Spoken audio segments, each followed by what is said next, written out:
আগে তো আলোচনা শুনেছেন আপনারা। 5 ওয়াক্ত নামাজ পড়া ফরজ, না পড়লে একটা বড় কবিরা গুনাহ, এটা কুফরের পর্যায়ে চলে যেতে পারে। কে না জানে তারপরেও নামাজ আসতেছে না। পর্দা করা ফরজ কোন বোন না জানে তারপরেও করতেছে না।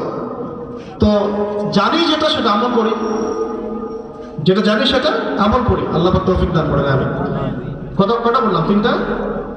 4 নম্বর হচ্ছে রিজিক হালাল হতে হবে।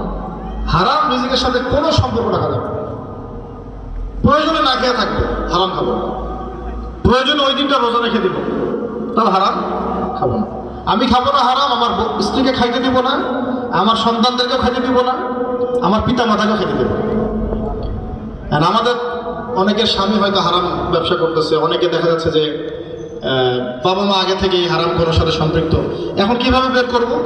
এখন আমি নসিহত করতে থাকবো, বুঝাইতে থাকবো, বিকল্প ব্যবস্থা গ্রহণ করার চেষ্টা করতে থাকবো।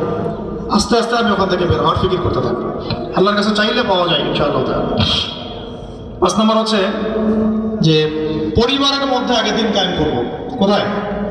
পরিবারে আগে দিন কায়েম করবো। পরিবারে দিন কায়েম করতে সরকারের পারমিশন লাগে না? লাগে? পরিবারে আমি যদি আমার পরিবারে দিন প্রতিষ্ঠা করতে চাই তাহলে কেউ আমাকে বাধা দিবে? আমার নামে মামলা দিবে কি? না। অতএব আমি যদি পরিবারের কর্তা, আমার পরিবারে আমি দায়ুস হব না। আমার পরিবারে নামাজ থাকতেই হবে। নামাজ নাই, পরিবারের সদস্যদের ভাত নাই। আগে নামাজ পড়ে আসো, তারপরে ভাত। কথা বুঝতে পারছি কি? এটাতে আমাদের বহু পরিবারের কর্তা গাফেল। নিজে চিল্লা লাগাচ্ছেন, 3 দিন সময় দিচ্ছেন, 7 দিন সময় দিচ্ছেন, আপনার ছেলে নামাজ পড়ে না, কোনো খবরই নেই। মেয়ে পর্দা করে না, কোনো ফিকিরই নেই। হ্যাঁ, স্ত্রী সুদী লোন দিচ্ছে, আপনি দেখেও না দেখার ভাগ করতেছেন। ঘরের মধ্যে গান বাজতেছে, ফিল্ম চলতেছে, আপনি